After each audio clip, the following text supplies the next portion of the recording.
Testing.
I'm wondering, the ladies that did the house in New York Avenue, that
You ready, Rich? Yes.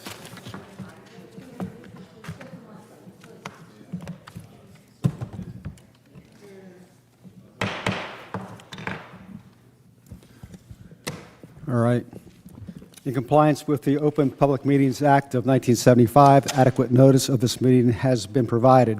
If any member has reason to believe this meeting is being held in violation of this act, they should state so at this time. Please stand for the Pledge of Allegiance.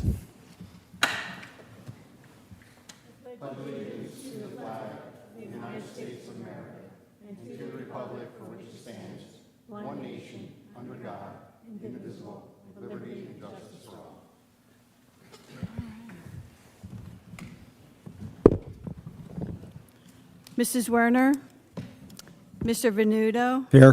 Mr. Ledwin, Mrs. Notch. Here. Ms. Sheehan, Here. Mr. Walsh, Mr. Zexer, Here. Mr. Cataldo. Here. Mr. Bodnar. Here. Thank you. Okay, can we have a motion to adopt the minutes from May 23rd, 2024? I'll make the motion. I'll second. Ms. Sheehan motions, Mrs. Notch seconds. Mrs. Notch, Yes. Ms. Sheehan, Yes. Mr. Zexer, Yes. Mr. Cataldo, Abstain. Mr. Bodnar, Abstain. Mr. Venuto. Yes. Thank you.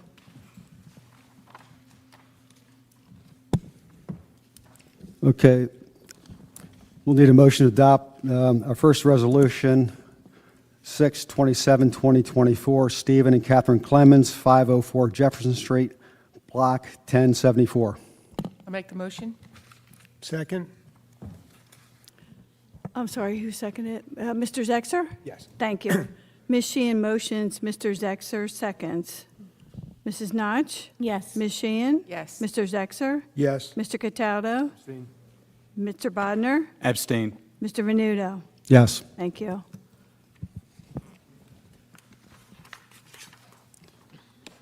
Okay, we'll need a motion to adopt our second resolution, 6/27/2024, WCA Preservation Holdings LLC, 408 and 410 Texas Avenue, Block 1160. Make the motion. I'll second. Ms. Sheehan motions, Mrs. Notch seconds. Mrs. Notch? Yes. Ms. Sheehan? Yes. Mr. Zexer? Yes. Mr. Cataldo? Abstain. Mr. Bodnar? Abstain. Mr. Venuto? Yes. Thank you.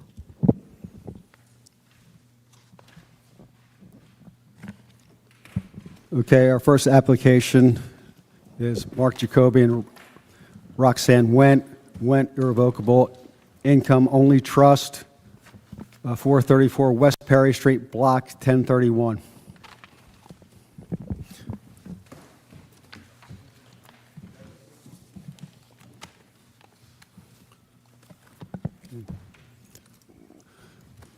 Please turn your microphones on.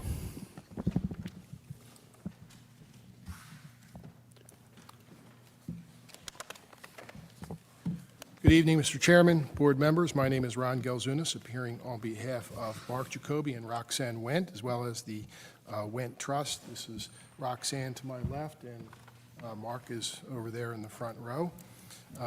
They are the applicants this evening. The property, of course, is located at 434 West Perry Street, which consists of two buildings. The front building contains 3 units, and a smaller building containing 1 unit in the rear. The property is located in the R2 zone, which results in the need for the variance relief for an expansion of a non-conforming structure and use.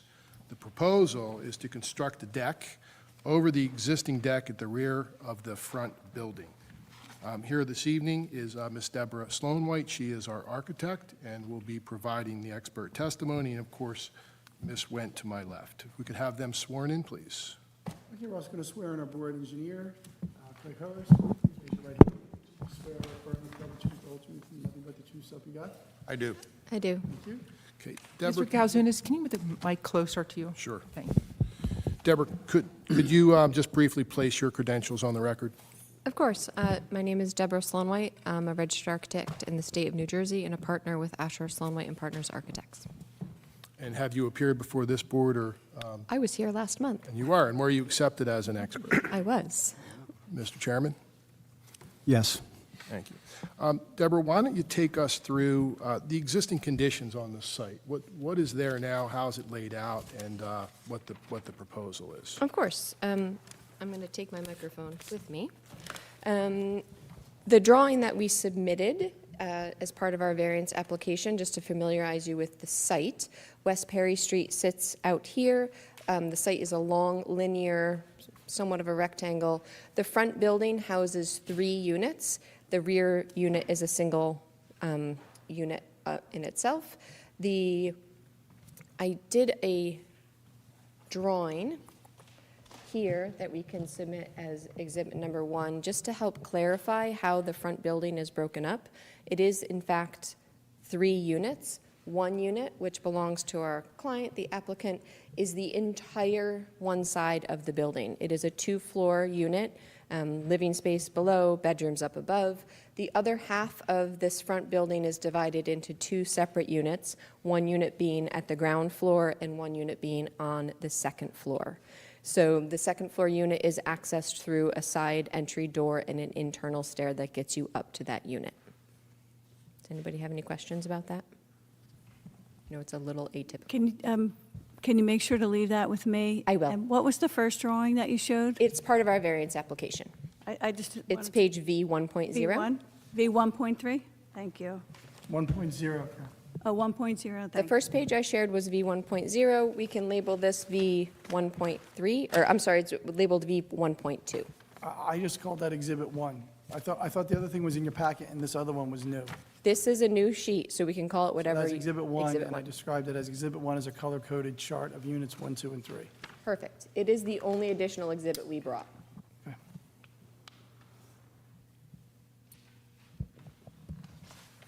Go ahead. She's waiting for a question, Mr. Guzzo. I was going to say, do you want me to do Oh, the no, yeah, please, proposed? go ahead, Okay. The proposed development is shown on the other page of our variance application, V1.1. You will see here, the existing home has a deck at the first floor that spans the width of the building. Our proposed development is to replace that deck in kind.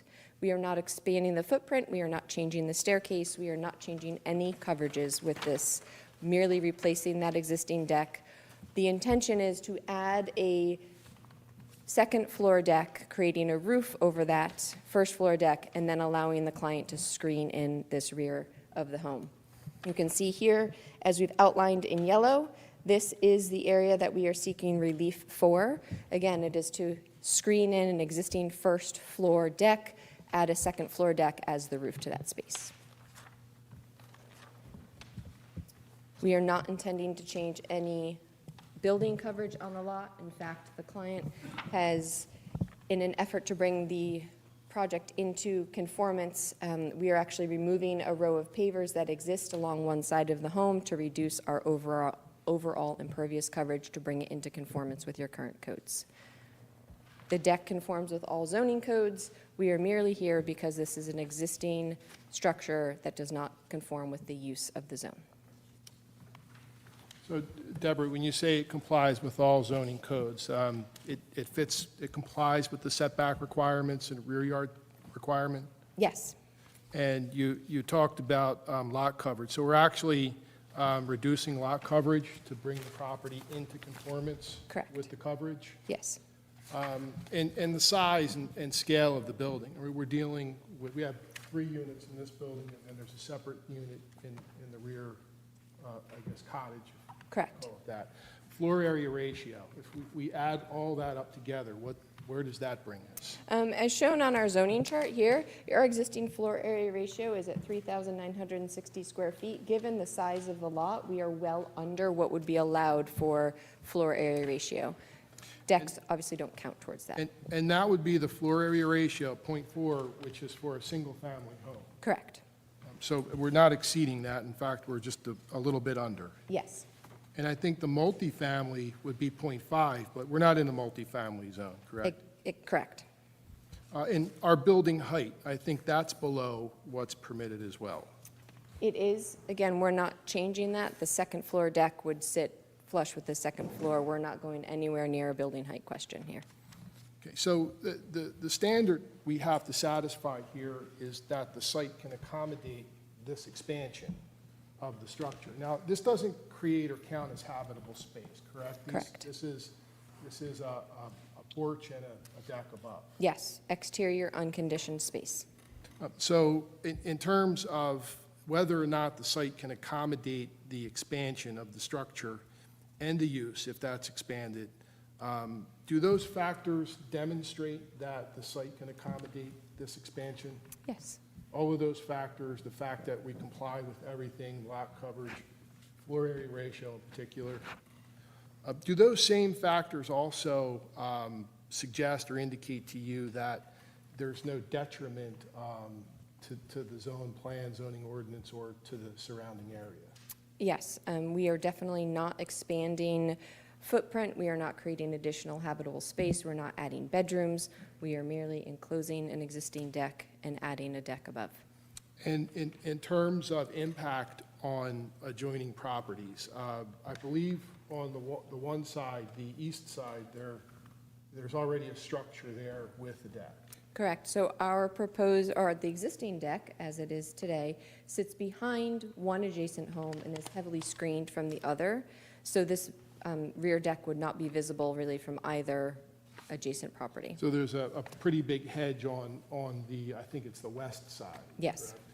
correct? And then that's really their backyard, so it's not that you're going to be positioned to be a nuisance or look in anyone's window or anything. Yes, and the decks definitely don't align. There won't be the ability to yell from one to the other. So you saw some of the aerial photos. I'm sure you've been to the property multiple times. There are other similarly situated buildings with rear open decks in the backyard. Definitely. So this is nothing out of line or unusual. It's consistent with what we see in the neighborhood. Yes. In terms of, I guess, some special reasons, is this a aesthetic improvement, what you're doing? The existing structure and what it looks like when it was built? And So the existing deck is definitely in disrepair. We are intending to replace it with historically accurate materials. We have gone before your HPC. They have vetted their concerns, and we were able to meet all of their comments. But yes, I believe this would improve the aesthetic of the rear of the home. And it also creates a very nice outdoor space. Further, the clients have owned this property for a period of time. They are invested in the community, and this is a great reuse of existing renewable. We're not tearing anything down here. We're just trying to make it better. so that we're adding a deck, but that doesn't get covered. That's going to stay open to Correct. light air, open space. Yes, And the deck underneath, just to confirm, that's simply screened in correct. so that you can sit outside and Without the bugs. without the bugs. Yep. So if this was a single-family home on this lot in this zone, it doesn't seem that you even need any type of relief whatsoever. right? Correct. This is simply the expansion of the structure, Correct. If it was a single-family home, we would not be here. be in full compliance. Correct. Okay. Roxanne, so tell us a little bit about yourself and your connection to Cape May and this property. My name is Roxanne Nguyen. Jacoby. Excuse me, please put on your microphone. There you Thank go. you. Oh, there we go. It's on. I'm Roxanne Nguyen. This is Mark Jacoby, my husband. We've owned our property for 11 years. I was a lifelong summertime resident from 1968. I raised my children down here in the summers, and we bought the property 11 years ago. I moved here full-time 6 years ago when our family bought the Bedford Inn, and we've been running that for the last 6 years together with Mark's sister. Unit 2 is my mother. I moved her down here 5 years ago, so she would be close and I could take care of her. So we're all full-time residents. And the Pat and Ron Windward, who live in unit number 3, they are also, this is their primary residence. So it's not a rental building, and the cottage in the back is not used for rentals as well. So none of the unit owners rent No, the property? we do not. It's Owner- all owner-occupied. And my neighbors would be here tonight upstairs, the Windwards, except that they are FEMA workers, and they've been deployed to many of these flood sites.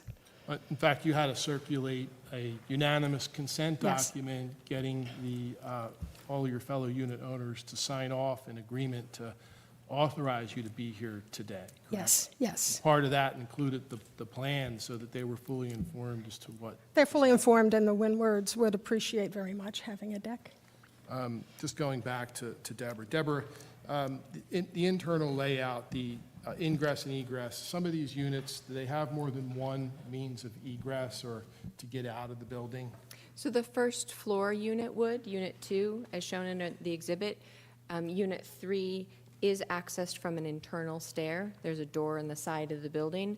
That is their essentially only stair egress. This deck would provide an area of refuge in the event of an emergency. So for Unit 1 as well, is there one internal stair to the second floor? There is. So this, having that deck there would allow people to get outside in the event of an emergency? Correct. So that's a safety factor. Does that advance the general welfare of the people in there and It does. It would definitely. first responders? It would add an area of refuge for sure, and also a platform for the first responders to access. We would be replacing windows on the rear of the home with doors, so it would be easier to get in. Does anyone have any questions for Ms. Wendt or Ms. Slow? Now, the screened-in porch, that cover Unit 2 as well? So it does does. runs the length of the back of Yes. the house? Okay. Unit 2 is currently owned by family, so. Yeah, we don't have a divider or anything. Well, I don't know how well you like your mom. True. That's a question. They could always put up a divider. Yeah, I was gonna say, in the future, a divider could be added. The second floor deck does have a railing height divider because it is accessed by 2 units. But not a tall, it's just railing height. Are these units condoed? Yes. Yes, it's a Okay. condominium. So it's those 3 condos, and then there's a separate condo in the back? Correct. They're all part of the same association. They just have, they're in a different building, the back unit. My other question has to do with, I'm always concerned with runoff of water, and now that you're putting a roof on that back deck, so water isn't going to percolate below the deck, it's going to be, have a roof on it. So my concern is where is that water going to go? So two answers to that question. We are removing pavers along the side of the home to reduce the impervious coverage, so we are giving more opportunity for water to seek a home. We certainly can add gutters and downspouts to the back of that and empty them into some type of stormwater management system. Is the, what's the current material of the existing deck? The current deck is Trex or is it wood? It's just wood, It's yeah. wood with small gaps, so. Yeah. So there would be no issue with providing, I guess if Mr. Hurlis requires that a drainage plan as part of the construction process? Correct. That was actually part of his review comment, and yes, we can certainly do that.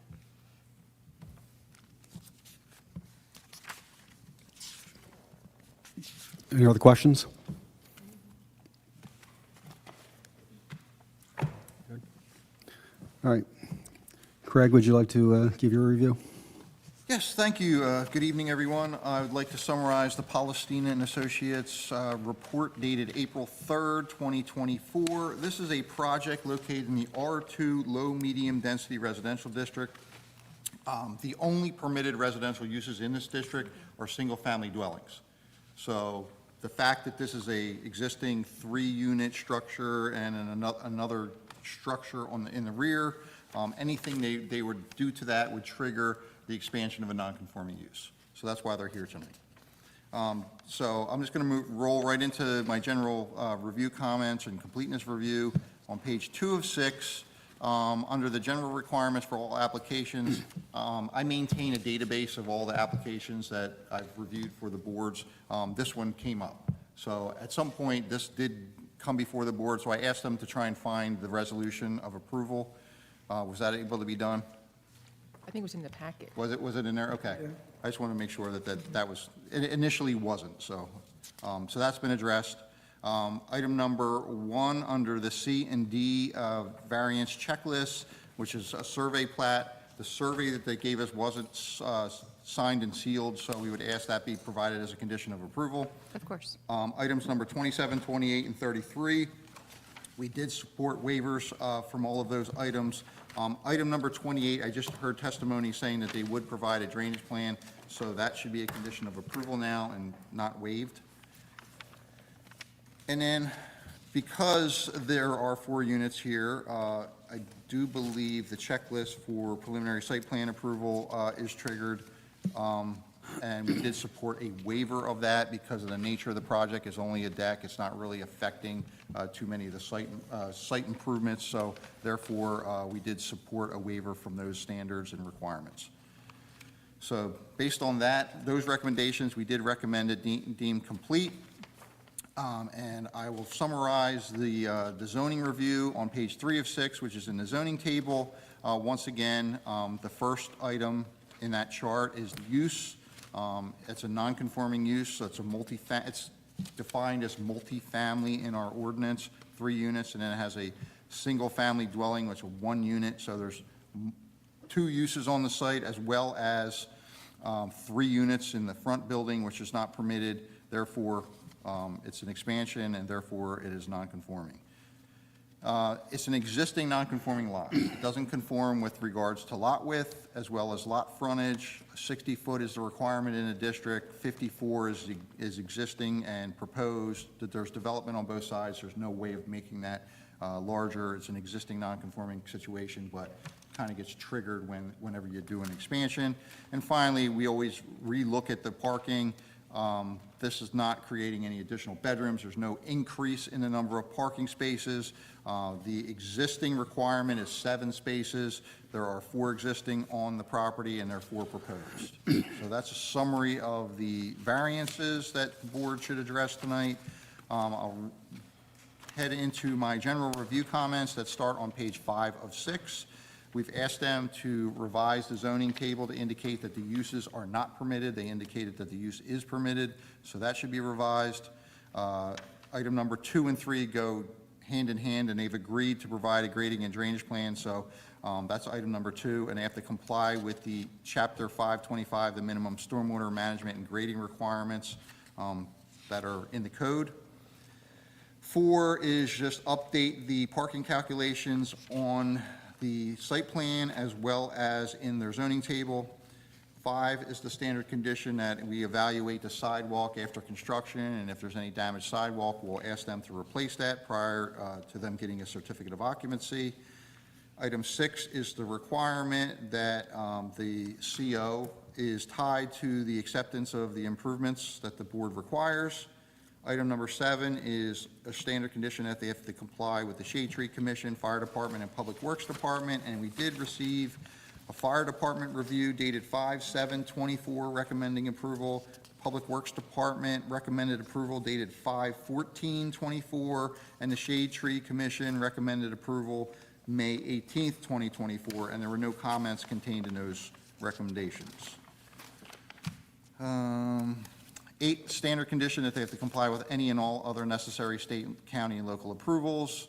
9 is we've identified West Perry Street as a county right-of-way, so Cape May County Planning Department approval may be required for something of this nature. They may waive that requirement, but they should just provide evidence that they've approached the county with that. 10, this project is located in the historic district, so HPC approval is required. 11 is our standard condition that they have to comply with any and all affordable housing requirements at the time of approval, issuance of building permits or certificate of occupancy as applicable. And finally, should the board grant approval, the applicant is required to revise the plans consistent with the conditions that the board sets and submit those requisite number of sets to the board engineer for review and approval. Is there any questions from the board? No. I just have one question related to their other application that they had in 2008. Okay. I guess from what I'm seeing here, which I guess you can get, is that it was denied? My records are not official, but in my database, it indicated that it was denied at first, and then it was overturned on appeal. Okay. So they won their appeal and had whatever approval that was for. I'm not sure what that application was exactly for.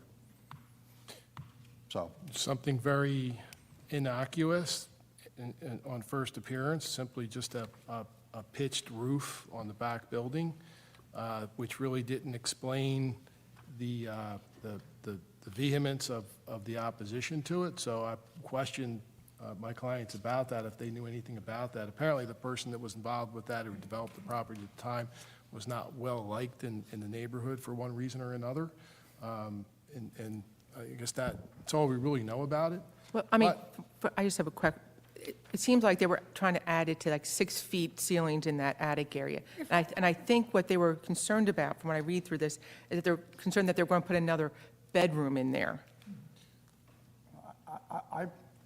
Here's what I think we should do about that. I think we should make a condition approval, some evidence that what they have there now was permitted, because you're seeking to, you're applying the standard of expanding a non-conforming use, okay? And as I've mentioned before, a common misunderstood thing is the fact that it's there doesn't make it an existing nonconformity. It may be illegal. So it either has to predate the zoning ordinance or it has to have been approved by a variance. They're the only two ways you can have. So I think Craig is right. I suspect that that was denied. So what you have there would be under that, well, under the resolution we have now would be illegal. So we don't know how this thing got to be there or. Can I give a little bit background on that? Yeah, you can give any testimony your attorney asked you to give, so if you want to talk to Yeah, him first. please. Thank There you. you The opposition from neighbors was the cottage in the back, not the main building, and they wanted to raise the roof to have storage. And again, the people behind them thought that they would be adding additional bedrooms. The cottage has one bedroom, one bath. So he had to take the roof down, and The roof down, was it ever changed? Is the roof down? yes, he took that off and rebuilt it to meet the requirements. I don't know how to prove a Okay, negative, so. Yeah. Well, it's not our burden to show that it's an existing why it's an existing nonconformity. So I just want to, but it sounds to me like what you're saying, and this is your testimony, that would be fantastic, is that there wasn't a reversal of that decision, but that they actually redid the structure to conform to having lost that. Yes.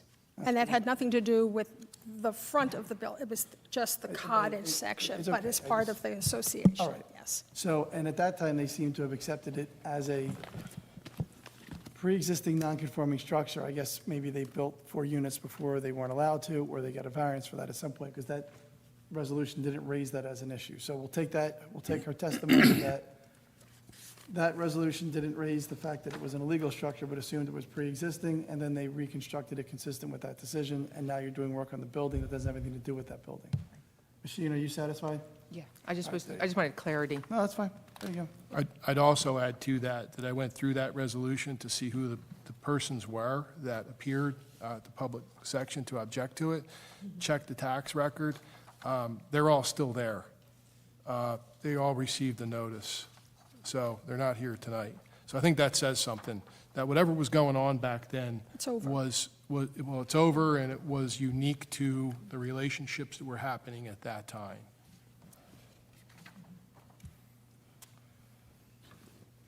Okay, any other questions? Craig, I just have a question. With the porch not having, with now being covered, and that they're going to have drainage accountability for that? So they've mitigated it by removing, so there's no increase in lot coverage.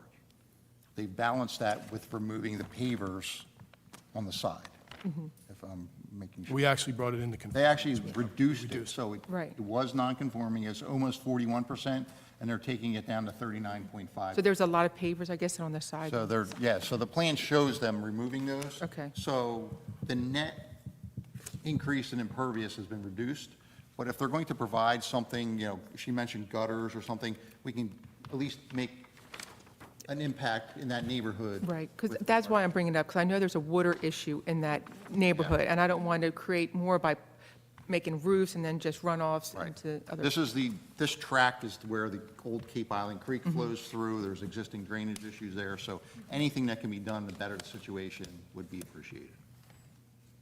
And that is going to be taken care of? Yes, we will provide a drainage plan for Craig's review. Okay, because I don't know, because that is an issue now that people can come, the neighbors can come back and require Right. them to change it. So that's why I always add, every application that we see, I refer to that Chapter 25, the minimum stormwater management and grading requirements, because that runs perpetually with the lot.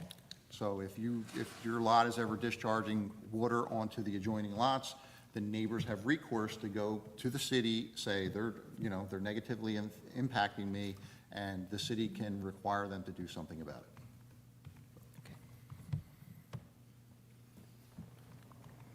Any other questions? Okay, at this time, we'll open discussion up to the public. Anyone within 200 feet? Anyone beyond 200 feet? Okay. Okay, the motion that I recommend being made, but how you vote is up to you, is a motion to grant the variances listed 1 through, we didn't address parking. I'm just going to say on the record that I think the testimony is that they're not adding any living space, so I don't know that that would increase the parking. Right, Mr. Galzunas?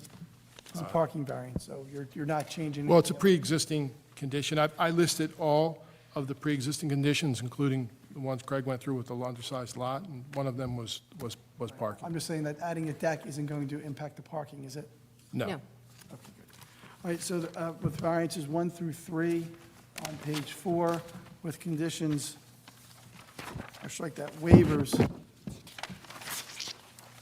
1, 27, 28, and 33, with conditions 1 through 12 on page 5 and 6 of the engineer's report. We're not waiving 28, You're not waiving 28. I thought you said, because they've asked, the board has asked them to provide a drainage system, so therefore they're going to provide drainage. I apologize, Greg. I misheard. I crossed out number 10 as the one that I heard you say we weren't doing. Gotcha. But they got the resolution. no worry. 28 is condition. So restate it. The conditions are 1 and 28 on page 2, and that is the runoff calculations, the drainage calculations. Thank you, Greg. And then 1 through 10 on pages 5 and 6. Okay? Okay, would someone like, Let me just remind the board, this is a use variance, so it needs 5 votes to carry. Isn't it 1 to 12 on the, There's only 6 voters. Yeah, so I just want to make yeah, sure I that. mean, the conditions are 1 to 12? I thought it was 1 through. Did we 1 cut through- some off? 1 through 12 on page 6. Okay, thank you. Maybe I said 10. It's okay. Craig distracted me by correcting the other thing I did. I want to be on the same page, Rich, that's all. All right, so we need a motion? okay, would someone like to make a motion as Rich explained? I'll make the motion. Do we have a second? I'll second. Mr. Zexer motions, Mrs. Notch seconds. Mrs. Notch? Yes. Ms. Sheehan? Yes? Mr. Zexer? Yes. Mr. Cataldo? Yes. Mr. Bodnar? Yes. Mr. Venuto? Yes. Thank you. Thank you, Mr. Chairman, board members, for your time. Thank you. Thank you.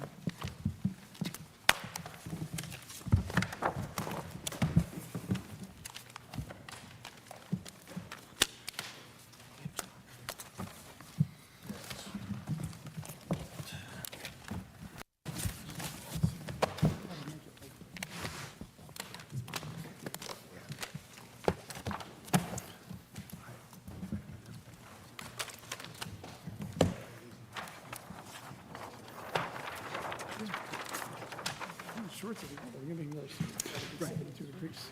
Yeah. Okay. All right, our next application is 1134 Lafayette LLC, 1134 Lafayette Street, Block 1113.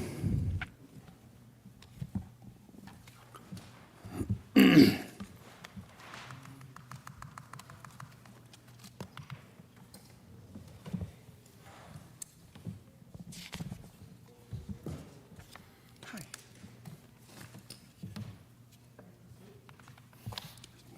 1 second. Let me just get myself set up here for there. I don't want to miss a I don't want to miss a second. Just 1 second. Please turn on your microphones. Thank you. Okay. You are an attorney, correct? Yes, Dawn DiDonato Burke on behalf of Thomas DiDonato. Okay. Would you say your first name again? Thomas No, your first name. Dawn. Thank you, Dawn. And I have an exhibit I'm going to pass around before I start. Mr. DiDonato, can I swear you in while we do that? Yes, sir. Sir, do you swear or affirm to tell the truth, the whole truth, and nothing but the truth, so help you God? I do. Thank you, sir. Our engineer remains under oath.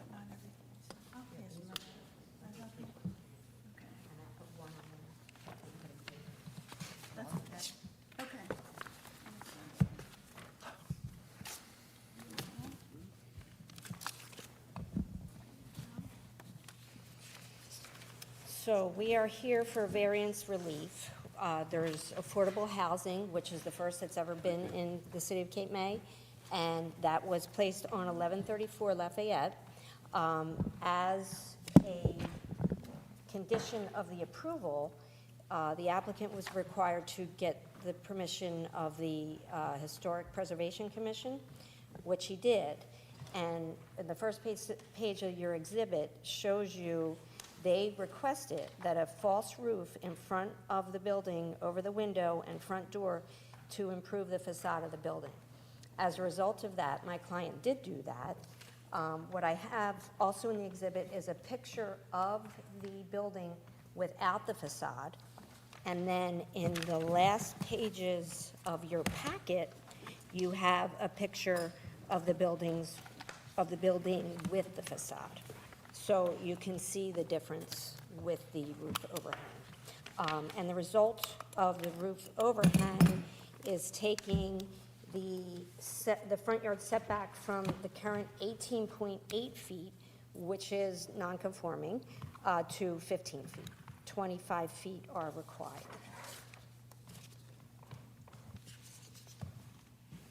And Mr. DiDonato is going to be my expert. Here, okay. Mr. DiDonato, how long have Hold on you, one second, ma'am. He's going to be you want to be your expert or just a witness? well, he's going to testify as to the conditions, the positive and He doesn't need to be an negative. expert to do that. Oh, he doesn't? No, because Okay. I don't know what I'd make him an expert of. Okay. You'd be an architect, engineer, something like that. So let's just have him Okay. testify as a witness. And you swear everything she just testified to is true? Yes, sir. Okay, we'll start there. Go ahead. Mr. DiDonato, would you agree that the location at 1134 Lafayette, by reason of extraordinary and exceptional situation uniquely affecting that property, would cause the strict application of the zoning regulation to result in peculiar and exceptional practical difficulties or exceptional and undue hardship upon you to create what the Historical Commission had requested? Yes. Yes. Okay, and would the purposes of the act be advanced by deviation from the zoning requirements and any benefits from the deviation, would that substantially outweigh any detriment that a grant of the variance would provide? Yes. Okay, and the variance is obviously needed. It advances the purpose of the municipal land use law because would you agree that it is more aesthetically pleasing with the roof overhang? It is. And is it your understanding that the Historical Commission requested that to be requested the overhang so that the building is more in character with the neighborhood? Yes. Okay. Does anybody else have any questions? Do you believe this has any negative impact on your neighbors or the zone plan? I don't see the bother, no. Excellent. Yeah. All right, fine. No, that's asked all the right questions. Okay, and you will see the certificate of occupancy has also been granted. That's also in your, in the exhibits, in the exhibit I presented. Any questions? When is they going to be, the people going in there, you have the certificate of occupancy? Yes. When are they Well, low we income? have to work with I forget what they're called. It's a company that works with the city to locate renters that are qualified to go in there. So we're under contract with that company. I have to say they're a little slow in getting back to me. This has been a very slow process. Yes, it has. When the other houses that were built on Pittsburgh Avenue already sold and people living in them, and the non-affordable housing project has not been finished, and people are not living there. Well, I have a real problem with that. The deed restriction is in place. I still It went. just took some time to get the rest of it going. And it's still taking time. I don't control it. Government red tape.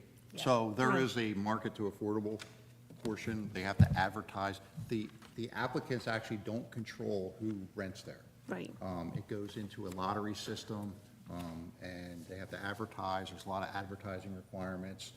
There has to be background checks to make sure that the potential renters are meeting the affordability requirements. So it's not exactly a normal, quick rental process. Right. But it's going to be within this year. I mean, this has been delayed for a long period of time. We live in the neighborhood, and I'm not happy at how long it's taken. I mean, this has been a long process. Beside the fact, I was notified when I went before the planning board, and it was very interesting that I did not get a notification this time of this meeting, and this coming up. I personally wait, went to the one post second. office and sent all the Are you saying you live within 200 feet of this application? I think it's within 200 feet because I got the letter before, when it went before the planning board. And it stopped at my next door neighbor. Okay, all right, we're going to do two things. First, I need you to verify that you sent notice to all the properties within 200 feet, and then I'm going to ask you to strike everything you said and to step off the podium because you're within 200 feet, and you can't participate. Okay. I 100% did. I have the receipts and I. All right, let's presented- break out the list and the receipts, because Let me- I was On the asked, list. Washington. what's that? She's not on the The list. list is. I'm in not on the your, list. The list is in the packet. Okay. Okay, well, No. do you live within 200 feet of this, or no? I think I do. I mean, we were notified for the planning board, but I see my name wasn't on the list for this time. I was asked a question about notice a week ago on this application, which I rarely get asked questions. And it had something to do with the fact that the names just had last names and not the full names. And I said, I think that's okay, if the notice gets to the house, because the notice was a little funky looking in this thing. It was kind of like handwritten with just last names. So can I see the list? I put exactly what's on here on the envelope. I did them myself. Okay. All right, let's see. Snatch, what's your address? 1115 Washington. Yeah, I don't see it on the list. 1117 was on there. Yeah, I know. I looked. Is this a single lot? It's lots 1113, lot 8, that's the whole property? Our property? Yes. Yes, one Just property. one lot. Yeah.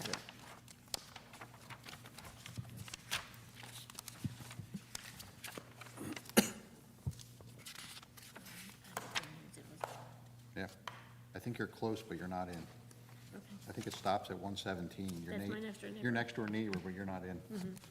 That's what it looks like to me, but All right. Well, it's the official list, and as long as you send it to the list we gave you, you're good, even if it's wrong. So as long as you search from the right property and you use the list that we gave you, I think there's even something in a statute that mentions that you're good. So, Ms. Notch,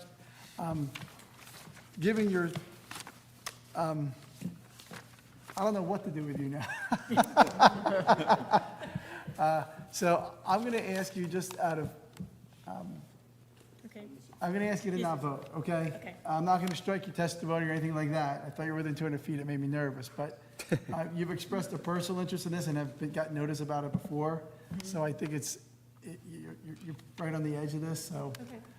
I know 200 feet is supposed to have this magic number, but if you feel impacted by it, you probably shouldn't vote. So I'm going to ask you not to vote, okay? And hopefully it won't be a 3-3 vote or something like that, okay? What is this? This is your notice. All right, thank you. I do have one further question, if I may. I noticed Mr. Hurlis requested as a condition of approval that the sidewalk be replaced by my client, and I would just like to ask a question as a follow-up to that. Do you know what the condition of the sidewalk was when you got your CO? It was good. Okay. And do you know what happened to it after that? Yeah, they were working, a lot of work was going on Lafayette, and one of them trucks went up. Evidently, I wasn't there all day, every day, but they broke it, the contractors there. And whose contractors were they? The state or the city, somebody like that. I think they're the It's county. it's that county right away. We don't have jurisdiction over that sidewalk, so I would move to strike that recommendation.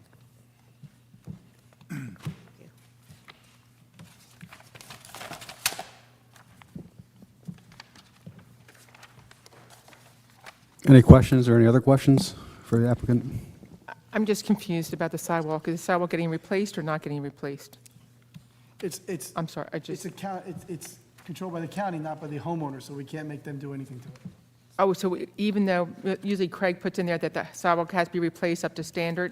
But it's the county jurisdiction. I typically put it in there, but I would strike it if I knew that it was a county right away. I forgot on this one, and so it really should be stricken. They're responsible for their sidewalk. So, Could we just ask them, though, in that, because I think when the county was doing the work, if they did cause any damage, I think that they were coming back to address or replace some matters. So just as an accommodation to the people that are in Cape May, to at least reach out through the city in whatever manner to see if the construction company will address that. pay for it. what we can do is, myself and Mr. DiDonato can coordinate at least contacting the county about fixing that damaged sidewalk. And I think that would Okay. effectuate what the board wants to see.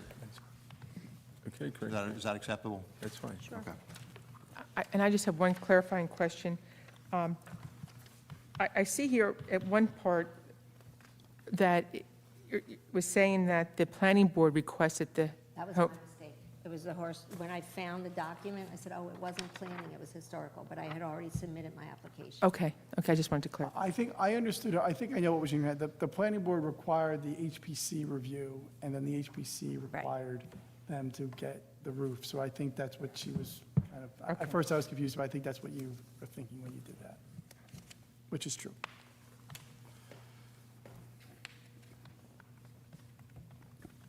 Other questions? Craig? Certainly, I'd like to summarize my review dated May 20th, 2024. This is a project located in the R2 Low Medium Density Residential District. Affordable housing units are permitted use in all districts within the city, so that's a permitted use.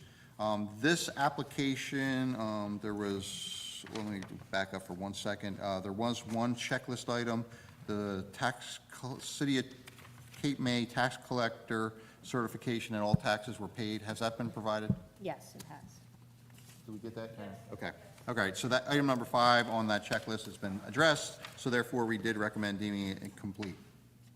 The front porch addition to this structure, it's an existing non-conforming structure. The face of that structure is within the building setback line along Lafayette Street, so any projections from that would create a front yard setback issue. So they're making the case to saying, to provide that porch is consistent with the HPC's recommendations. It's an aesthetic value. I would also argue that it met one of the other purposes of zoning in the fact that it promotes affordable housing. It's certainly, if you're accessing the front door, you're going to be standing in the rain without it. So it's a better situation for those people that are going to be within that affordable housing. So therefore, I did believe it met that purpose also. So you heard testimony with regards to that. So that is the only variance that's necessary. So 25 feet is required in the district, 18.8 feet exists, and that projection at this nearest point is 15 feet setback. So those are the variant. That's the variance.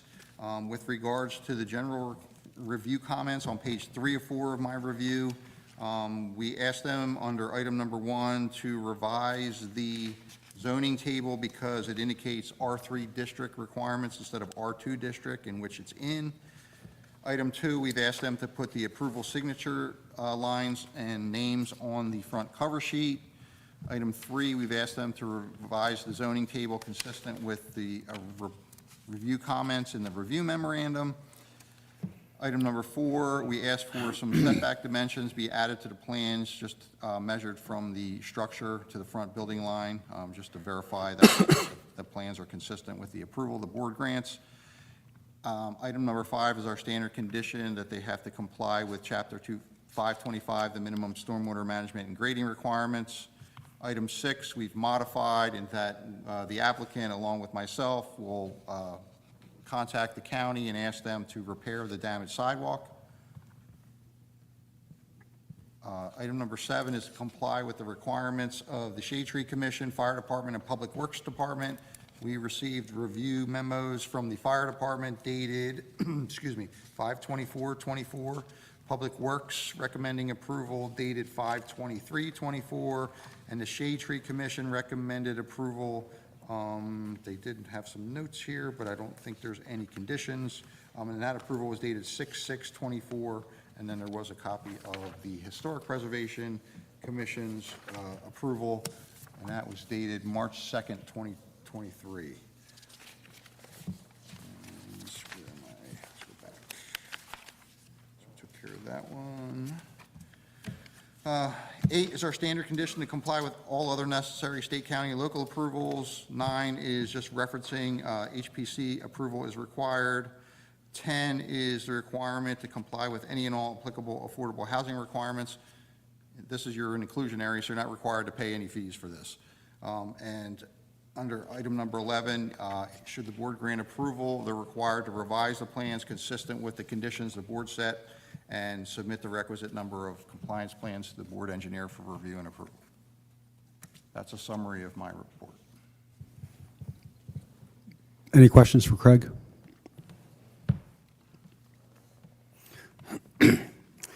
Okay, now at this point, we'd open discussion to the public within 200 feet. Anyone beyond 200 feet?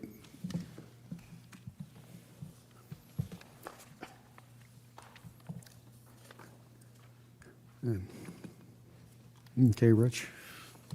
Okay, the motion I recommend be made, but how you vote is up to you, is a motion to grant the variance for building setback on page, number 1 on page 3, subject to the conditions 1 through 11, but striking number 6 relating to the sidewalk, as outlined on page 3 and 4 on the engineer's report. Okay, would someone make the motion? I'll make the motion. Second?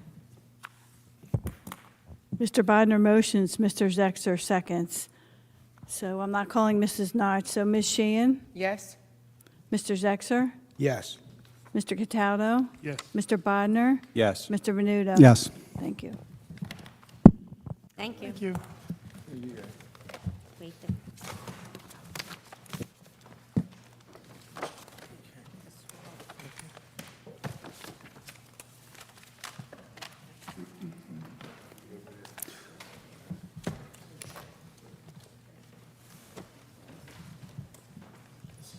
That's my stuff. Okay, our third application would be Ronald Fuller and Bernadette McGlade, 1326 New York Avenue, Block 1147, lots 20 and 61.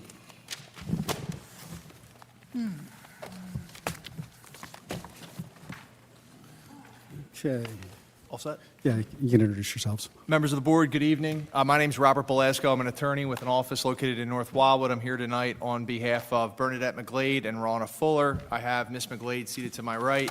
I also have Rami Nasser, our professional engineer and land planner, who's here to provide testimony if necessary.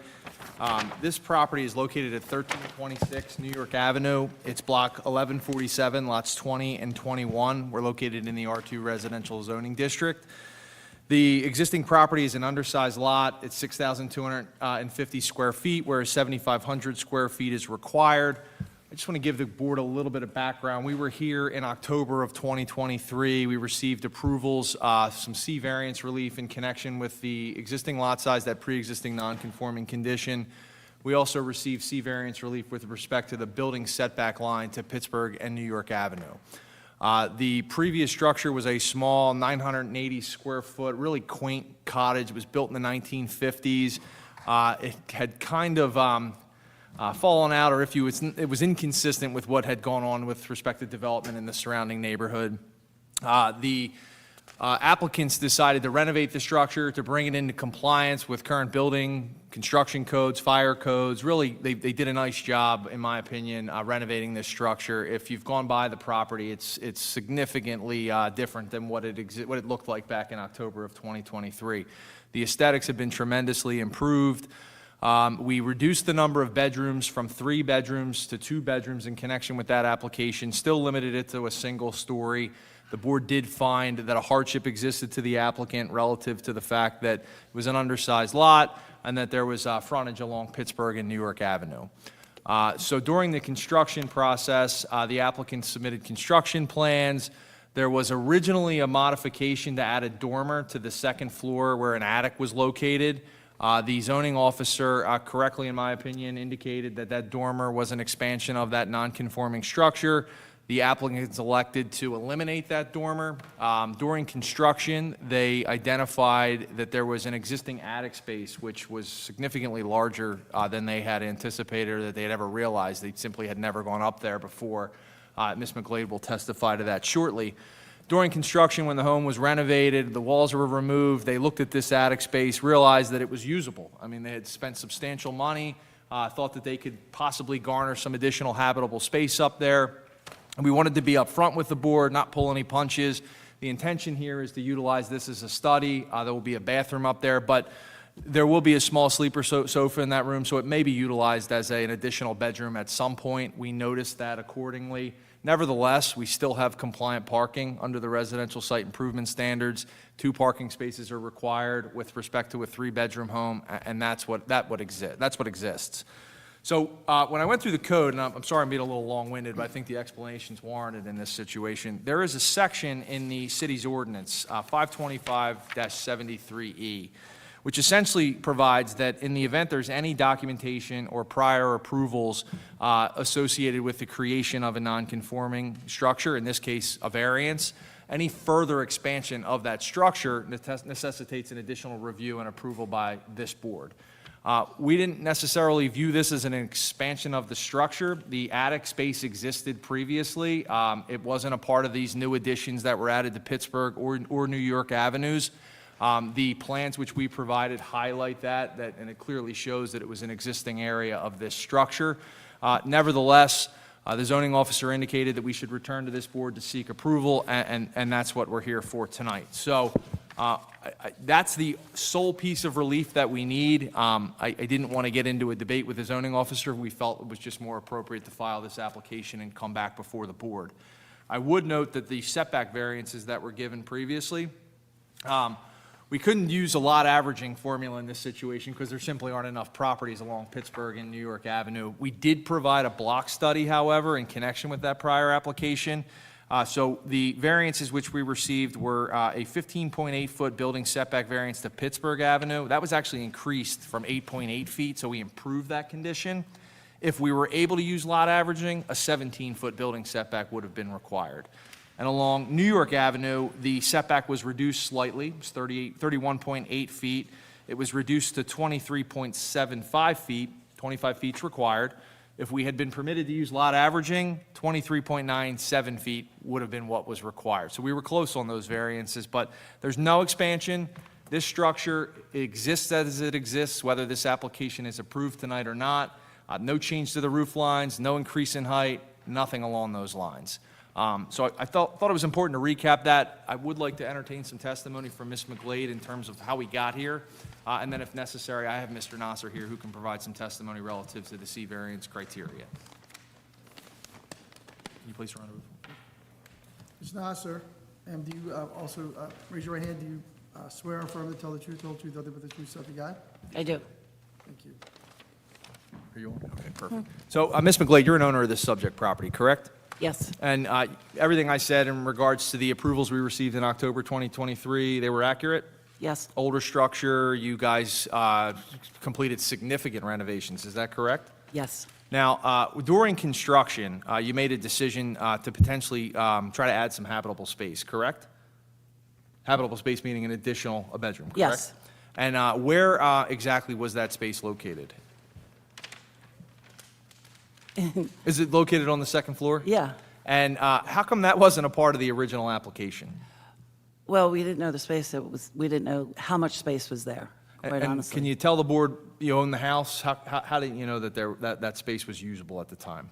Well, it was only accessible by one of those pull-down type of ladders, and to be honest with you, I never looked up there, and it was a crickety-type ladder, and it wasn't until the construction started that when it was all opened up, obviously there was asbestos and a lot of things that were not anticipated, and so there was a lot of work that had to be done on the house. Once it got opened up, that attic space was quite large. So your intentions for this space, tell the board in your own words how you anticipate that you'll utilize it. I think it will definitely be used as basically a small type of office area. We tend to put just a small working area up there. Obviously, we need to be able to have access to it. And how do you intend to access it? Well, we would need to have a set of stairs. Internal stairs, so an actual set Total- of stairs. Yeah, just internal stairs to get to it. And I know during our conversations in preparation for this application, it's conceivable that there will be a sleeper sofa in that room as well, correct? Yeah, we could put a sleeper sofa. So you, It's a large enough area. I mean, I'm right at 6 foot. It's got headspace. It's a pretty spacious area. and with respect to off-street parking, still 2 parking spaces that exist on site? Yes, all the parking spaces are there. And the structure, the exterior of the structure is pretty much complete at this juncture, correct? It is completed. There's no expansion. And the only aspect that you're waiting to complete is that interior component, the interior areas where the staircase may be located, and if approved by the board, the attic space as well? Absolutely. Everything's been held up, to do it the right way and to come before this board. I don't have any further questions for Ms. McGlade. I'm certainly happy to entertain any if the board has questions. If not, I can entertain some brief testimony from Mr. Nasser. So I just have a quick question. So when the work was done on the house, and I had noticed that it was being done because I drive past it, that roof height or anything configuring the roof was not changed at all? No. Yeah, that was all permitted. The applicant submitted permits to the zoning officer. I want to be upfront, Ms. Sheehan, there was an application, a set of plans that were submitted that proposed a dormer. Mr. Britton indicated that couldn't be approved without board approval. It was eliminated. It was resubmitted with the exact same roof line that was approved by this board back in October of 2023. The only change was this 156 approximate square footage of habitable space. Why I ask is I noticed it took a long time to get the roof put on, and that's why I was asking if that roof line was changed. Not at all. Back to what was approved. Once you discovered this area under the roof, did you change the plans to be able to sheet rock it, to insulate it, to put HVAC into it, to put smoke detectors into it? I would imagine so. That's not, I can't specifically answer that. Nothing's been constructed up there at this point in time because they were told they couldn't do this without board approval. But I would imagine it will Yeah. be. We would certainly make it completely safe and, yes, for everything you just mentioned. So is there stairs now inside the house to go up there? No, there's not. Not permanent stairs? They'd like to put them in if possible, but yeah. In anticipation of this, possibly adding this additional habitable space upstairs, have you prepared some type of updated plumbing and electrical plan for consideration by? I don't think that's been submitted to the construction office. Obviously, it would have to be if it was part of the permitting process. So permits weren't issued for this when it was originally applied. They were denied. And they were denied because this habitable space, which we're proposing, was not on the original plans. We're not part of that original approval. I had a brief discussion with Mr. Britton about it. I didn't think board approval was required since it was limited to just an interior modification. But he insisted we go before the board. We agreed to do so. And if this is approved, we'll have to submit construction plans, which would include all of the features which you just identified.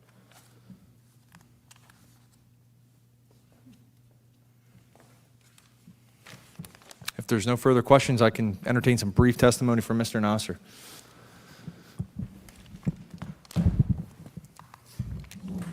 So, Mr. Nasser, I know your office was here back in October 2023 when we received the original approvals, correct? That's correct. You've reviewed the plans that are before the board here tonight, the plans that were previously submitted and approved by this board in October? Yes. Any modifications proposed to the exterior of this structure? I didn't see any. Any Same plan. further encroachment into either setback? No, we kept the same setbacks that were approved previously at the zoning board. No increase in building height? No, nothing. And we're below floor area ratio in this situation? Yes, we are. The structure, as you see it, if we get this approval or we don't get this approval, it's going to be the same structure. Nothing will change physically on the outside of this building. And back in October 2023, there was some testimony presented that the applicant was experiencing a hardship relative to the undersized nature of this lot, the fact that there was 2 front yards. Do you think that situation still exists? Yes, nothing changed physically on the structure or the surrounding properties. And have you had a chance to review Section 52573E? Yes. And would you agree that there is an argument to be made that this expansion is an expansion of the footprint and does require relief from this board? Personally, I don't think this applies. We should not have been in front of this board, but I think the zoning officer made that determination. And here we are. Yeah, exactly. I mean, I don't see what variance we are requesting at this point. Do you foresee any substantial detriments to the public good if the board were to approve this application? No, sir. It's based on the previous approval. We stayed within the parameters of the original approval. And any substantial detriments, or do you believe that this would impair the intent or purpose of the zone plan or the zoning ordinance? No, sir. We have no impact on the parking. We have no impact on the structure or the neighbors. So the variances were previously granted, there's no expansion in nonconformities, and there's compliant parking with the addition of this additional room, which may function as a bedroom at some point. Correct. I mean, that space was there originally. It's not, maybe was not noted on the plans, but that space was there. We didn't create any additional space, just they found that they can use it. That's all what it is. And on the plans that were submitted, would you agree that this specific area was a part of the original structure? It's not a part of the addition to the Pittsburgh or New York Avenue sides of the structure? Based on the plans I saw, yes, sir. I don't have any further questions for Mr. Nasser. Okay. Any questions? I just have one question. I just wanted to ask about the habitable ground floor area of the 2-story. It's now going to be 1,600 with the addition on the second floor? The entirety would be 68. It'll be 1,768 square feet. Okay, so the 1,610 is wrong That was then? the previously approved. Yeah, I'm looking at the chart that Craig has here. Habitable ground floor area required 850 square. I think that's a minimum. So the minimum is what is required there. I'm So just saying what was proposed. I think we're just starting with a new existing. I understand what you're saying now. We're shifting the 1610 over to existing. Correct. 68 proposed, right? Correct. The 1768 should be the proposed. Mhm. Right, 1610 was. 161057 should be existing. Sorry. So, Okay, that's all I want to, thank you. good catch.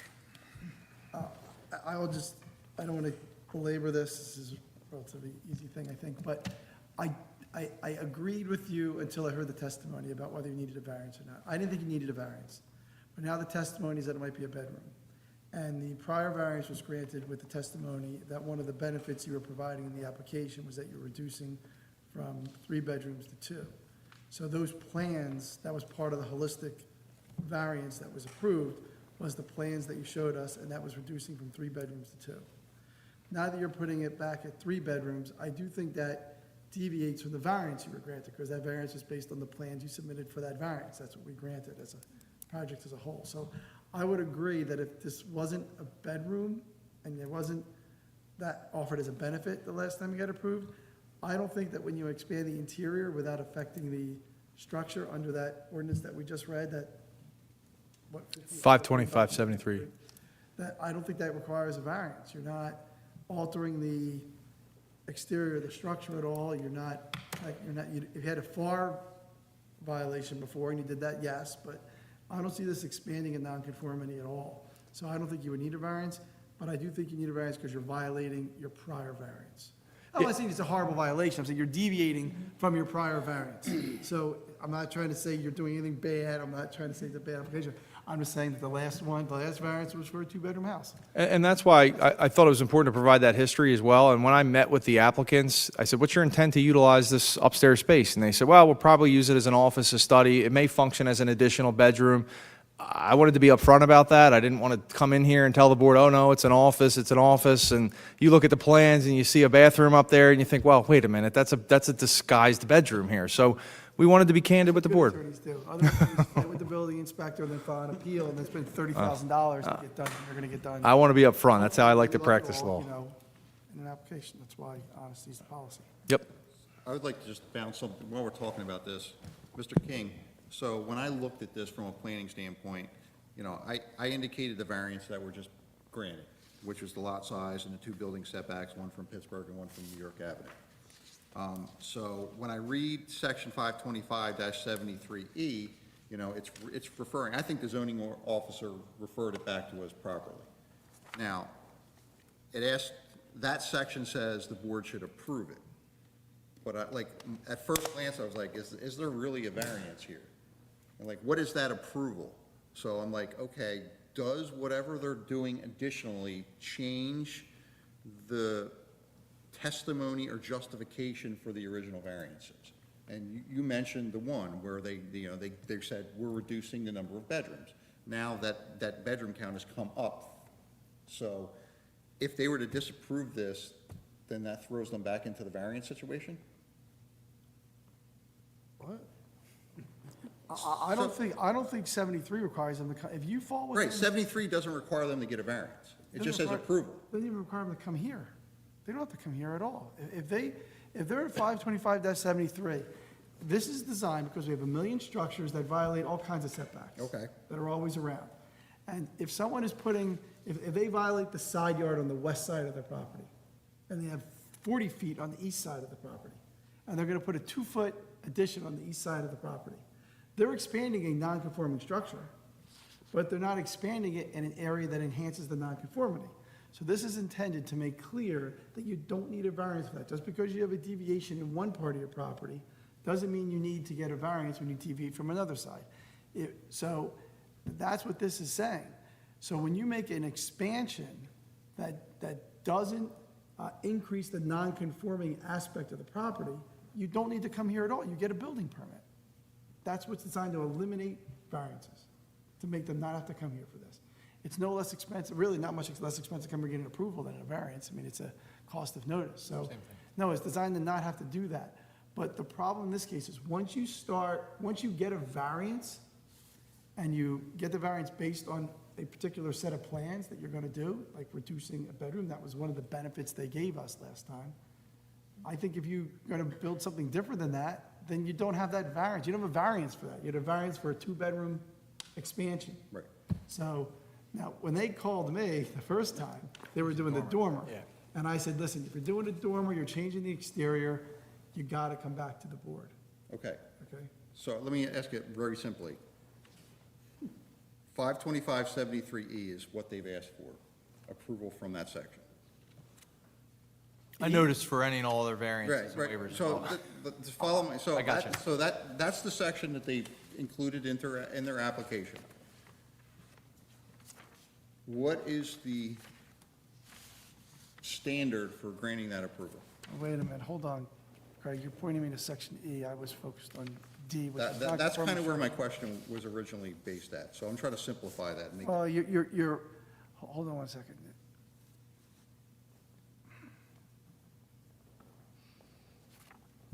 And I think the important, and I'll let you read, but.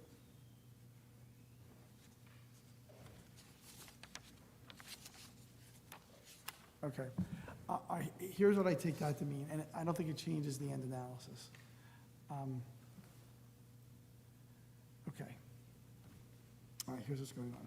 So the situation, you and I just had a conversation, and we're boring everyone to death, I'm sure about. Right, I'm just. Was the typical situation where there wasn't a variance, it's just one of these thousands of old buildings that we have that have a nonconformity in a side yard or a rear yard, okay?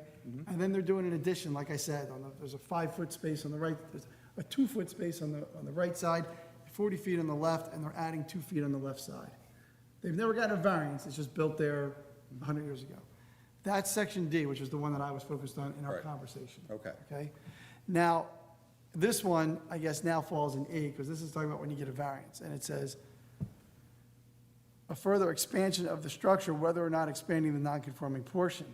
That's getting to what I'm talking about. I think I wrote this ordinance, actually. And that one was talking I know you about. did, but- What that's talking about is the thing that I just said to them. Okay. That is, when you get a variance, you're different than a regular property that exists with a non-conforming setback or something. Because now you've gotten a variance based on something you were doing, okay? So that if you come, because people come in and they go, look, we're putting a nice cottage, and even though it's only 4 feet on the side yard, it's a tiny little cottage, don't worry about it. We say yes, and we give them a variance. But then they start expanding it all over, but they don't expand the side yard, they expand it all over the place. Now it's not the nice little cottage we approved. To me, that is, now you're getting away from the variance that you told us you were doing, okay? How you sold it, the way you got your relief. But even when I read, so that was designed to capture other parts of the property that aren't in the non-conforming section. Right. But I still don't think they're expanding a structure. Well, this says, and this is where I'm hung up on, and the last part of that sentence, then any further expansion of the structure, whether or not expanding the non-conforming portion, Stop, pause right there for a second. okay? That, whether or not expanding the non-conforming portion is addressed to the fact that they're putting the addition on the left side of the property where there isn't a deviation, as opposed to the right side where there is a deviation. So that's just saying, anywhere you start adding stuff to the structure, if you're working on a variance, you've got to come back. Because now you're making the structure bigger or different than it was before. Okay. But I don't view this as an expansion of a structure.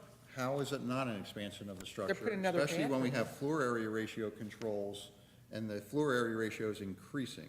The square footage is increasing, the habitable floor area is increasing. Yeah, I think that's an intensification of the use, but not an. Okay, so that's why I was kind of, I wanted to try Yeah, and, no, I agree. I don't think that changing your habitable area is an expansion of a structure. Okay. It's an intensification of a use. So in- But it may violate a prior variance. okay, so what are we going to be asking the board to grant here tonight? Tonight, they're granting a variance because they're violating their prior variance, in my Okay, opinion. so because we're pretty much they had 2 reconsider- bedrooms before, now it's 3. So we're pretty much reconsidering the original variances that were granted with these new nuances to that? Yes. Okay, that's where I thought I was going with this, but, I agree with you. I just don't know that that is what, I get it. no, it's quirky, but it says that the board needs to grant approval without, so they can get this further expansion. I didn't think we needed any variances for building setback or lot size, because the structure is the structure. It's still going to exist as it is. But to your point, we're expanding the habitable floor area here, right? So I kind of viewed it as an approval by the board of section 525-73E. So we're approving the expansion, if you will, for lack of a better term. So, and my mind works in that, I'm like, okay, if I'm proposing this, how I'm going to justify this? So, in my eyes, like, what is the standard that the board is saying? Essentially, by approving it, they're saying, this is not really affecting how we granted our original variance, right? It's not really changing the justification for that we granted it. If they deny it, We're stuck with what was then we approved you're back stuck in with October the original 2023. and have to fall back to the other. Okay. I allow for the fact that I'm just wrong. It may be that if you're changing the habitable space inside something you got a variance for, you may need a variance. I mean, I just didn't view the habitable space as a critical part of the prior variance, but the bedrooms is a meaningful change. You know, if they were adding another, if someone had an area that wasn't a closet before and they're making a closet and they got a variance for their side yard at some point, I just don't think they need a variance. But I think when you have bedrooms as a basis for reducing the intensity of the use, and then you add a bedroom, you're not under the old variance. Like, we just can't have people coming in and getting variances, saying, look, they're going down from 5 bedrooms to 3 bedrooms, and then finish their attic and add 2 more bedrooms. Like, we can't have people doing that. Right. So I just thought it was important to have this discussion because it's a little quirky. The the word approvals there is variance. Okay. or whatever else you might need. You're going to need other approvals. You got to get the police, all the things that come with an application. You got to come before the board and get whatever approvals are needed. They might be variances, they might be conditions, all the. This is in the section that we see very often. So can I just add one thing? So when we came in before this board, this was like a 980 square foot home. It was very, very tiny. So we were removing the bedroom because the space that the Mrs. Fuller and Mrs. McGlade had was not functional. So they wanted to increase the size of their kitchen, increase the size of their living space, increase the size of the existing bedrooms. So eliminating that third bedroom was the way that they were able to do that. The thing that I would add is, we understand that we're adding a bedroom back. We have compliant parking. 2 parking spaces exist, so pursuant to the residential site improvement standards, we're not asking for a parking variance. We're not increasing the height of this structure. There were 2 neighbors who were here at the last meeting who were concerned about this building, the height, the impact it would have on views. They're not here tonight. They were noticed. They were advised that there was no exterior modification proposed, that this was just the addition of 156 square feet of bedroom of a bedroom office slash bathroom as well. So I think the C1 criteria still applies, and I think if the board were to consider granting the relief that we're seeking here tonight, there is no, negative aspect to a parking detriment in this situation. It's just a very small room, which out of an abundance of caution, we identified as a bedroom. You've all been doing this long enough, you're smart enough to know that that room could function as a bedroom. And we wanted to be upfront about it. I'm not going to make your case for you, but the problem of the last application's if there was anything objectionable to the last application, it was that you were expanding the structure, okay? You're at .16, well, you were at .16, now you're at .26. So this isn't, the problem with the last application, so to speak, wasn't the amount of habitable space inside the building. That wasn't what the objections were about and the discussion was about. It's never been an overused property. It was Right. that you were blocking somebody's view of the ocean theoretically. I mean, Correct. so, we have to, it was okay before, what's so different now? Yeah, we're below floor area ratio, which I think is obviously a positive with every application. I typically don't bring floor area ratio variances before this board. They're very difficult to get. I understand that. But, we thought that this was a small ask, a modest request. We have the compliant parking, the footprint's the footprint. So we hope you see this the way that we see it, and then we can receive your approval here tonight.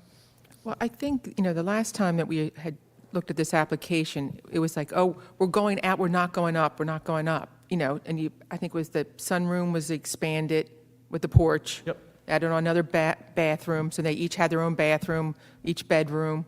And now we're doing another bedroom and another bathroom, and to me, we're just, they keep saying they're going to live here, but when you're adding on another bedroom and bathroom, to me, you're looking for a rental property. I don't think that's accurate. It's irrelevant. And less its than- occupancy It's is. not relevant. We can't, this, Well, my point was, the reason for the expansion was for livable space, but yet they were making things bigger and everything else. But now, we didn't have to give them the expansion on the sunroom. At that point, we could have just said, use the 3rd floor as the extra bedroom. And I'm saying that's what we were told, that they're expanding out because they couldn't do anything else. you're entitled to your opinion. I just didn't like the rental comment. That's all. I don't want the record to be clouded, that if you vote against it, that you're voting against it because it might be a rental. The last application, we had people testifying that they live in the units. I don't care. We can't factor that in. We can't punish for rentals and all that. So I just want I'm directing you not to base your decision on a rental consideration. It was more on livable space, on what they were expanding out. I'm telling you, that's an improper. Yeah. So can I ask a follow-up question to Ms. McGlade here? Ms. McGlade, just to reiterate, you didn't know that this attic space was usable or functional space at the time you submitted that prior application, No, correct? No, and the property is never going to be used as a rental property at all. And in all honesty, when we saw the size of the space, we really were looking to put the steps in there to be able to use it, to be able to put a desk and an office. I still work, and, all the information was, all you're trying to do is add a 3rd bedroom and sort of do something shady, and that's not the situation. I know this is turning into a conversation of, it's just a third bedroom and now it's a rental property. And I just want to, say that's not the intention at all. It was to be able to use space that we didn't realize it was there. And it wasn't built out new. It's the existing space. A question on the sunroom. The sunroom's just not heated or air conditioned? I can't answer that. Is the sunroom heated or air-conditioned? Yeah. Yes, ma'am. It's enclosed. Okay. So is that considered part of the livable space that's on your Yeah, it would be livable Okay. space.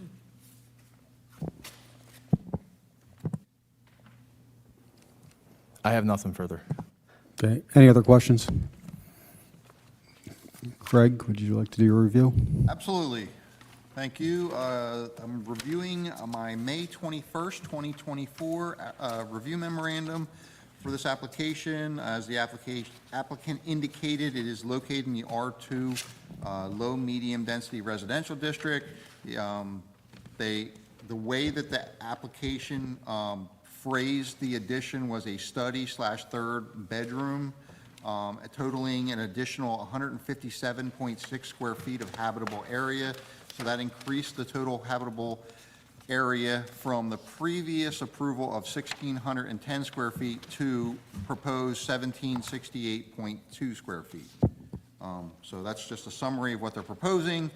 The completeness review, they asked for some checklist items from items 4, 20, 21, 26, 28, 33. Number 18 should be provided as a condition of approval, and that is fixing the approval signature lines to the cover sheet. And by that, we did recommend deeming the application complete. So, I don't want my comments to Mr. King. This is a quirky part of the ordinance. It really says it has to come back to either the planning board or zoning board, whichever is applicable, and they have to get approval. So that's why I was asking Mr. King about, it was more about the logistics of this, what the board was doing tonight as to raising red flags. So, but when I look at these approvals, I'm like, okay, what are the potential negative impacts? Does it change the reasons the board gave for granting the original variances? So in this case, they're increasing the floor area. So the floor area ratio is increasing. The maximum permitted in the district is .40. What we previously approved was .26, and they've increased that to .28. So it's significantly under. So we look at, okay, floor area ratio is a control on the massing of the structure. Is the permitted square footage, the additional square footage that they're asking, increasing the massing? No, it's going to fit within the roof line of what was already approved. So there's no additional massing. The building's not getting higher to accommodate it. The roof line's not getting higher. So I don't think the structure significantly changed based on that. So, in my opinion, the floor area ratio change is really insignificant because it's all being fit within the same structure that was originally approved. And then we look at, okay, there's an additional bedroom. Now that their testimony's changed a little bit. So what's really the potential negative impact from having an additional bedroom? Parking.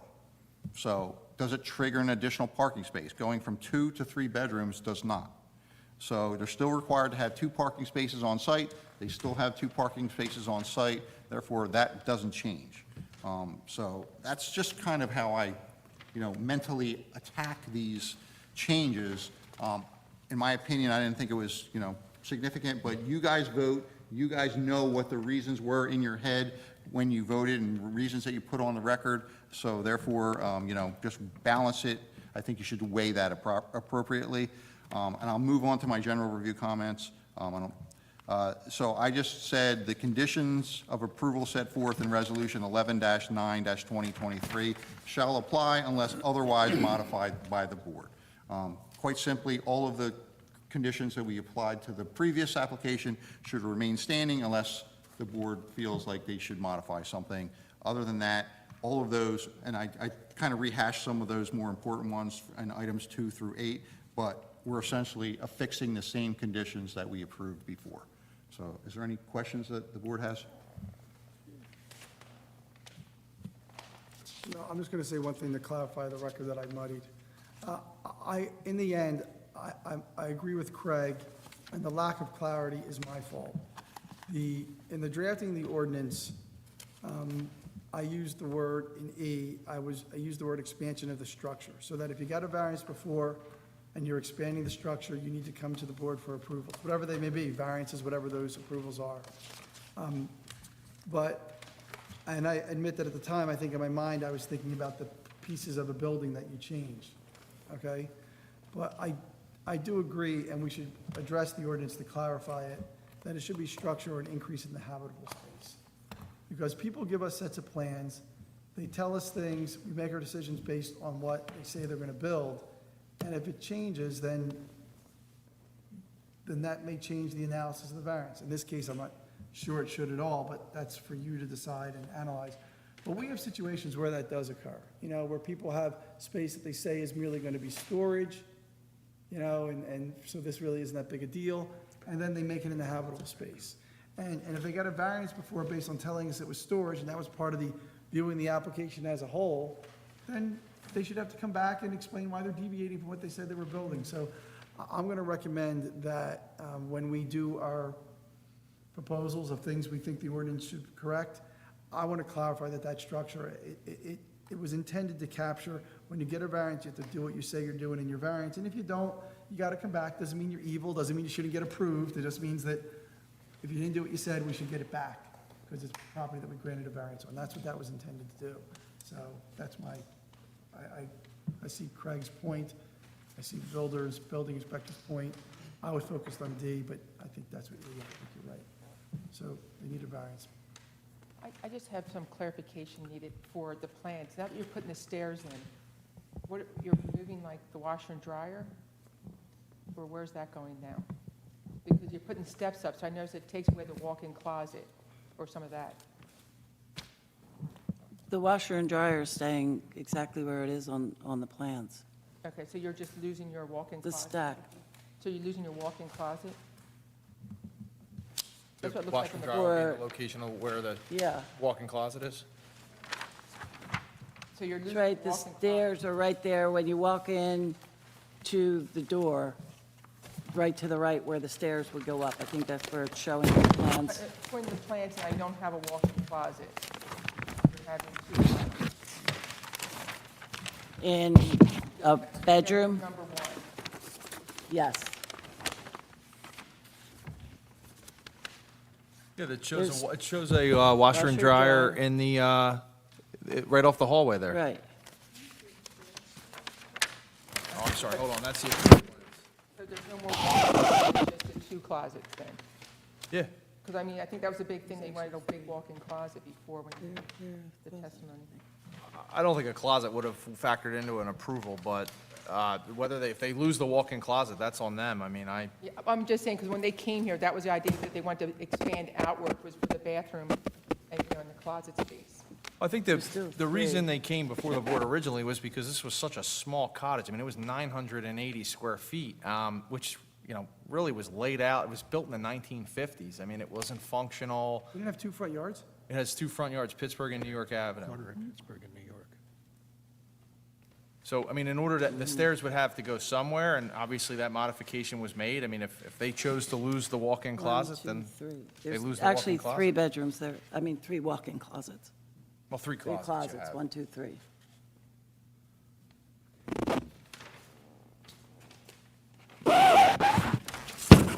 Oops, sorry.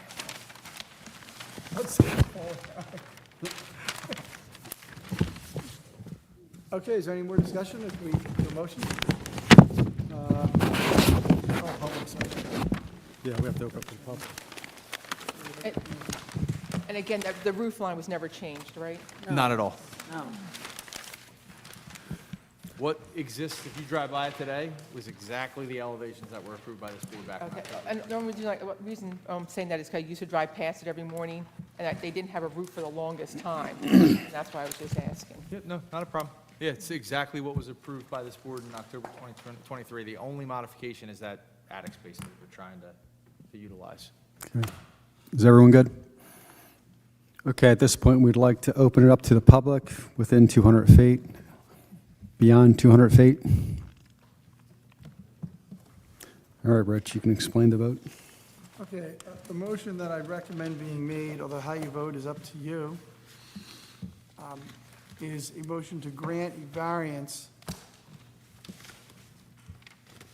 pursuant to to our ordinance, section 525-73E, because in my view, they are expanding the structure, which I agree with Craig, includes the other limitations on structures such as habitable space, and they are increasing the habitable space, having gotten a variance previously and deviating from that. So it's a motion to grant a variance pursuant to section 525-73E, with, subject to the, I don't think there's any waivers, the waivers and condition, waivers on page 2, and the conditions 1 through 8, which are similar to those previously granted in the variance approval. Would someone like to make the motion? I'll make the motion. A second. Mr. Zexer motions, Mr. Bodnar seconds. Mrs. Notch? Yes. Ms. Sheehan? Yes? Mr. Zexer? Yes. Mr. Cataldo? Yes. Mr. Bodnar? Yes. Mr. Venuto? Yes. Thanks. Philosophical debates. We walk past your house every day. All right. So, is that why?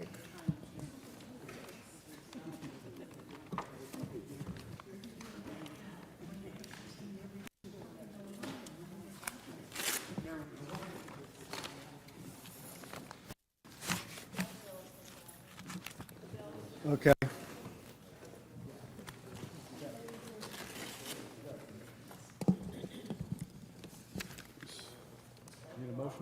Yeah, we need a motion to pay the bills.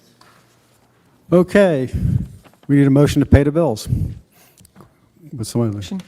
I'll second. Ms. Sheehan motions, Mrs. Notch seconds. Mrs. Notch? Yes. Ms. Sheehan? Yes? Mr. Zexer? Mr. Cataldo? Mr. Bodnar? Yes. Mr. Venuto? Yes. Thank you. All right. Motion to adjourn? Unless you have anything else? Never know, you might need it. Okay, we'll make a motion to adjourn. All in favor? Aye. Thank you, everyone. this? It's Tom's last meeting. Oh, that's right. So, yeah. Yeah, where's the cake?